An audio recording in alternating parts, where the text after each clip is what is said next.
smash into the boundary. Okay, so we're talking about, putting smash into the short side of the field. Okay, and I think that is something that gets overlooked a lot. And I'm going to show you how in the surface to air system, a few ways that we do this, not all the ways, but just a few ways that we do it. And I think these will be pretty useful for you. Okay, the first way that we're going to do it is we're going to get in a formation that we call brick. Okay, brick is one of our 12P sets. Okay, so we're going to set ourselves up here. The reason that I like this is I think there's a good chance we're going to get the star or that nickel player. We're going to get him over there to the field side. And then I think there's some things that we can do there. Whatever you want to designate those guys as, okay? But what I like about this is you've got the wide side of the field kind of stretched over there. The nickel is going to have to, in my mind, is going to have to play to that side. So now there's some really easy ways you can get smash that are not requiring you to put a lot of work in. Okay, the first one is just take that as an outcut, release inside, and take that thing to the corner.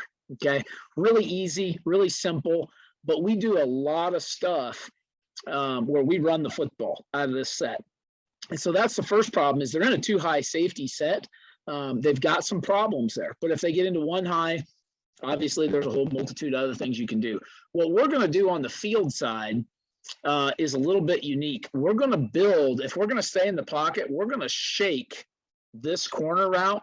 We're going to let the Z go own the middle of the field. And then we're going to put a little flash fake on there, set the protection to this side, and we're going to let the back work late out into the flat. Now, what does that do?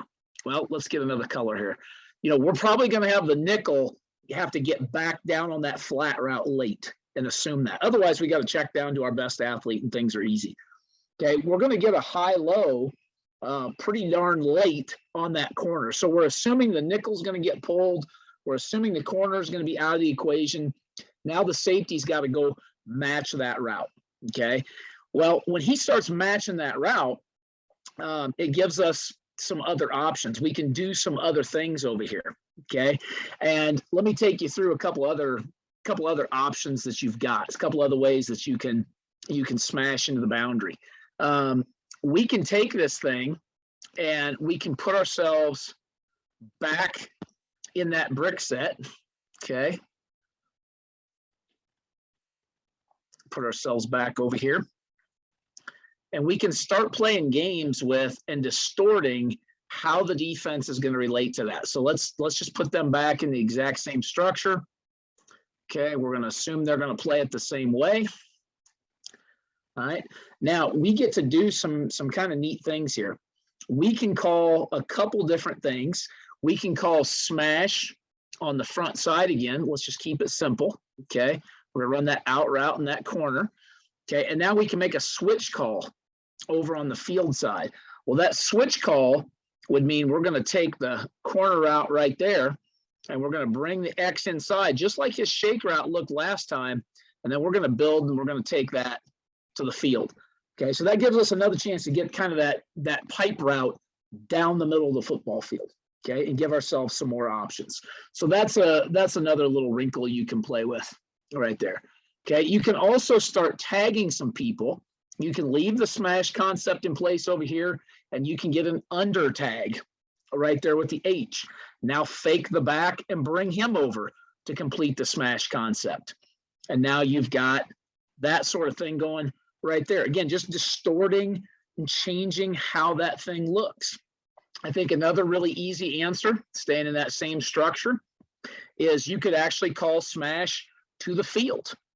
Okay, and now you've got the ability to do some kind of backdoor smash thing. So now the inside receiver is the Y. He's going to take it to the post. We're going to take the corner out right there and bring the back late. So now it's a front door or a front side, field side read. We're reading smash. And the back side is going to get late to that smash concept. So remember what we're doing here, coaches, is just to kind of go back and recap. I went faster. I don't want to lose you. Is, wherever we're calling the smash concept. So again, let's say we're calling it into the boundary. As soon as we call that in the boundary, we're going to get a smash concept somehow to the other side. The only difference is we're going to take a bender down the pipe so that we can really punish people for playing too high. Okay. So no matter how we get this, we're going to have smash over here and smash over here. And so whether the smash is called to the field or called to the boundary, we're going to find a way to get it in there one way or the other. Okay. And then there's just a whole multitude of ways you can play this game, right?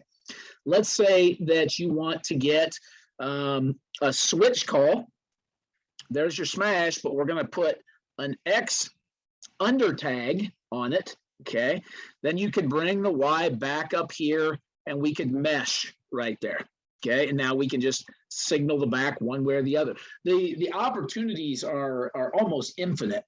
And then just to give you one more quick wrinkle, I don't want to keep too much of your time here. You can play all sorts of games with the structure of the formation. Okay, you can come off of this thing and make it look a multitude of different ways. Okay, and one of the ways that I like to do it is I actually like to take let's do this. Let's clear this thing out. I like, again, if you're into the boundary, I like to set the defense up a little bit and have them kind of get used to certain things. There's that tight end in the boundary. Okay, now let's break the H and put him away. Okay, same fundamental structure that we've got going on, but now that power pair is split up. If we split that power pair up, it's hard to tell what answer we're going to get. Maybe we're going to get some kind of one high structure now. Okay, maybe they're going to split that coverage up. Okay, now we would obviously want to get out of our smash look, but if we've got it called and we want to stay with it, there's our hitch, there's our corner route, and now there is our vertical ball down the pipe. So we're going to make that free safety come get off that hash, okay, and play that thing. All right. Now there's our smash into the boundary. Okay. Now you'd say, Coach, we don't want to run that. We don't want to run smash versus one high. I agree. So we have some built-in checks. If we get one high, we're going to start breaking those routes off. We're going to get into more of a curl flat game and those sort of things. But what I love about this play is you can always get yourself mirrored smash with a pipe runner. Okay, so even if they've rotated down, I think you've got some places to go with the ball. If you're caught in a situation, teach your quarterback to read it front side to vertical post shot. Okay, so if this was the call, we'd be front side to vertical post shot and then check it to the backside. So it just gives you some easy answers. If they rotate one high and your quarterback doesn't see it, he should have a hitch. He should have a quick seam ball to the H or a check down in the flat to get that ball out, get you a completion, and come back and get something to live to play another day. Okay, so we'll kind of go through some of the variations. If we get one high, what we'll do later on, but just wanted to share with you a brief chat on what you can do with smash to the boundary. And there's a whole myriad of things that you can do. If you'd rather be in an RPO world, I'll show you this as kind of a last parting shot. You can really do some fun stuff and stay in that RPO world if you'd rather play smash down there. Okay, you can get down here, run the zone play, and then taper fade and sit down right there, and then taper fade. We'd sit down and we would read. So there's some ways that you can get into those slot fades as your smash read into the boundary. And I think that's a great answer too. That's a topic for a whole nother webinar, but you're going to get some funky looks here because again, you're forcing the defense to put that nickel to the field. You're almost making them pull two DBs into the boundary and give you a lot of open grass to play over here on the other side of the field. So again, smashing the boundary, plethora of different ways you can do it. If you'd like to find us, you can find us on Twitter at S2A System, or you can find me at Coach Hargitt. Okay, either one of those will work. Please subscribe to the YouTube channel. Check us out. We post things from time to time, and hit us up on Twitter if you need anything. Thanks a lot, coaches. Have a great day.